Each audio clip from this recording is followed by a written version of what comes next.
Hello, I'm Mark Mercer, and I'm moderator tonight's debate. Our topic is diversity, North America's strength or weakness, and the people we have to debate that topic are Jared Taylor. Mr. Taylor is an author and a speaker from Virginia. He's the editor of American Renaissance magazine, and on the web that's at amren.com. He's the president of the Century Foundation. That's the foundation that publishes American Renaissance magazine. The other debater is Peter March. Peter's a colleague of mine in the philosophy department at St. Mary's University.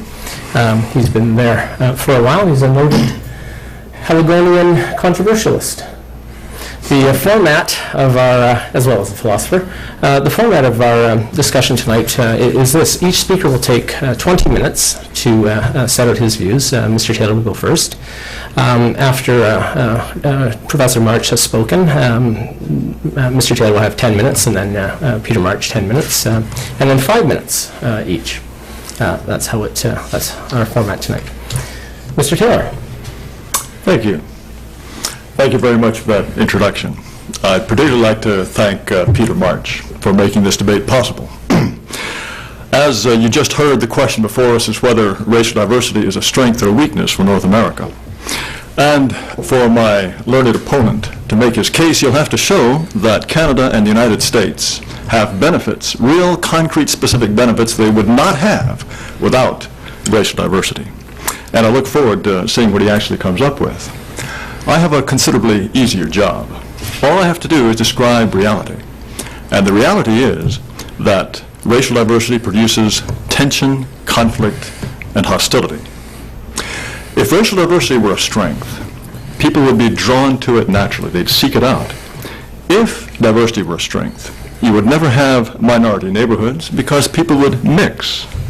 But they don't. Left to themselves, people seek out the company of people like themselves. Now, you may be surprised to know that virtually every institution in Canada actually agrees with me that racial diversity is a source of conflict. They don't use the word conflict. Instead, they use the word racism. Now, racism, they will tell you, is a terrible, terrible thing. And they will also tell you that Canada is riddled with it. Now, I would point out to you that racism can be a problem only when there is racial diversity. In a homogeneous country, people don't even think about race. It's only when people of different races mix that racism becomes a problem. So please, remember this. The next time you open your newspaper and you read about racism, racial profiling, racial discrimination, bigotry, hate, all of these words that we hear so frequently, you are not hearing a listing of the strengths of diversity.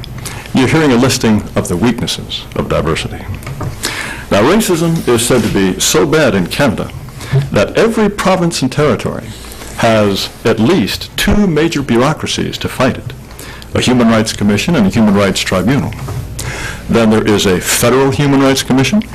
There's the Canadian Race Relations Foundation, the National Anti-Racism Council of Canada, and countless city, local, and university bureaucracies, all trying to sniff out racism and fight it. Well, what are they doing? The Ontario Human Rights Commission says racial discrimination and racism are pervasive and continuing. The Canadian Commission for UNESCO says racism imperils democracy. The Federal Human Rights Commission says hate, and in particular its manifestation on the internet, pose a serious threat to the social fabric of Canadian society. Now, I ask you, how can racial diversity be a strength if it gives rise to something that imperils democracy, that poses a serious threat to the social fabric of Canadian society? And I'll be expecting an answer to that very question, Professor. Now, racism appears to be a huge worry right here in Halifax, where we're holding this debate.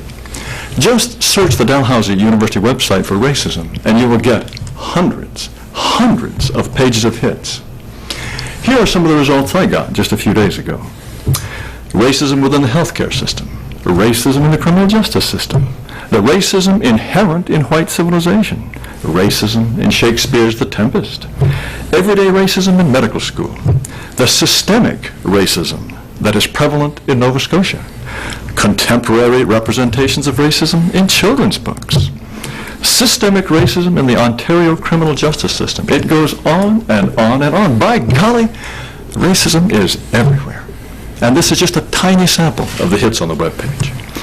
I'd also add that a recent survey by Statistics Canada finds that no fewer than half of blacks in Canada say they have suffered from discrimination, racial discrimination, a third of South Asians and Chinese. Now, Statistics Canada never apparently asks whites whether they have been victims of racism. And a 2003 report on immigrants living in West Central Toronto found that no fewer than 68% had suffered housing discrimination alone, much less any other kind. I might add also that in 2004, the Dominion Institute, they did a big poll of Canadians. They found that 65% said that there had been no change in the level of racism in the last 5 years. 14% said there had been a decrease, but 17% said there had been an increase in racism in the last 5 years. I ask you, is Canada losing the fight against racism? Carol Tater, a Toronto-based academic, is quoted in the December 24th issue of the local paper here in Halifax, the Chronicle Herald, as saying, "The problem of racial profiling in Canada, both historically and currently, is a national crisis across the country." Likewise, right here in Nova Scotia, you have a Human Rights Commission. It sponsors what it calls meetings for champions of the workplace. These are discussions of, quote, challenges related to managing inclusion in the workplace. If diversity is a wonderful strength, why are there challenges? Why does it need to be managed? Why does it take a champion to get it right?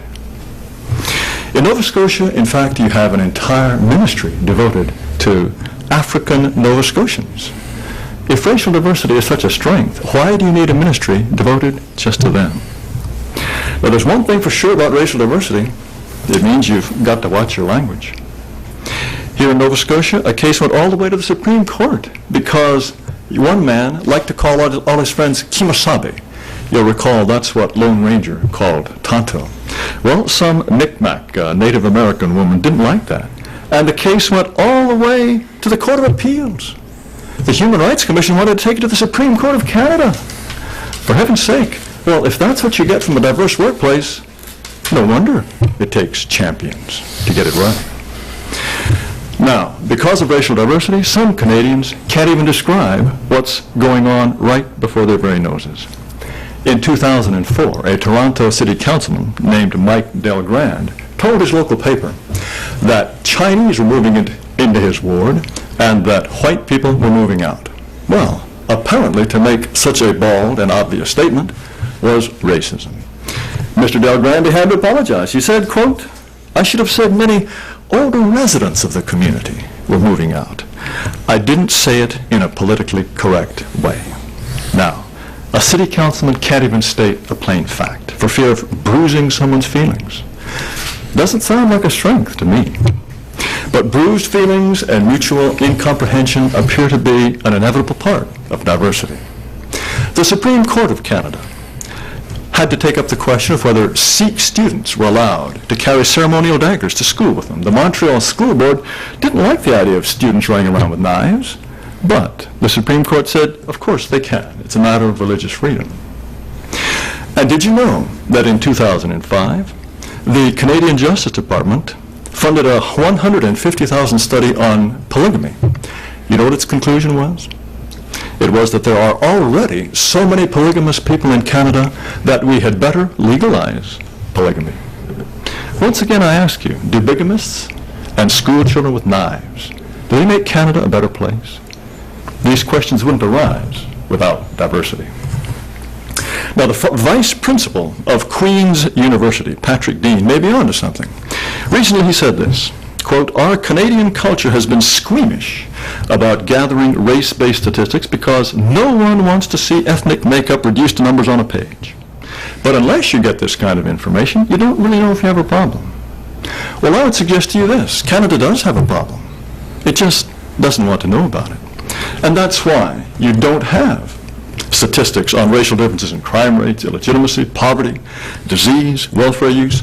Now, these would be useful things to know if anyone really wanted to know whether racial diversity is a strength for Canada.